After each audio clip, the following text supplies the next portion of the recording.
Hey, welcome back to another rousing edition, 32nd Thursday. Here I wanted to talk about this game board I just picked up recently. The game is Michigan Rummy. It's I think it was invented around 1930. As you can see, very colorful. I like it because of the color and the graphics, and has a real naive quality to it, which I like as well. Like the person had obviously a little bit of skill in painting it, but also wasn't super well done. It definitely has some character, which is cool. So it's on Masonite, which often gets a bad rap in the antiques world. Masonite really took off here in the U.S. in the 30s and 40s, which is right about the time this would probably existed, probably have been made.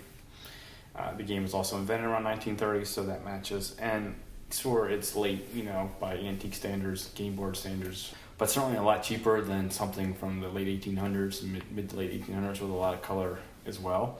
So those kind of game boards can run you $1,500. This I have priced at $295, but I do love it. I think it's a really cool looking thing.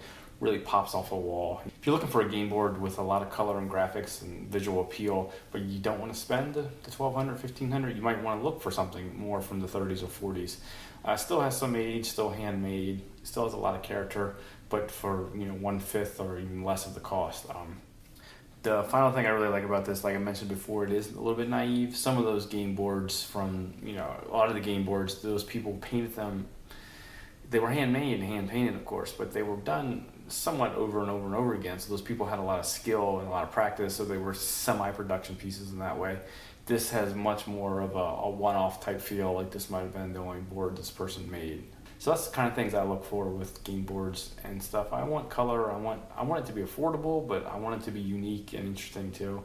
And I think this fits the bill. Hopefully you enjoyed this video, and if you do, please hit like and subscribe to check out my other content, which will down the road involve more of my traveling, but of course right now, no traveling for the antiques business for me. But like I said, please hit like and subscribe and see where the antique journey takes me. Thanks.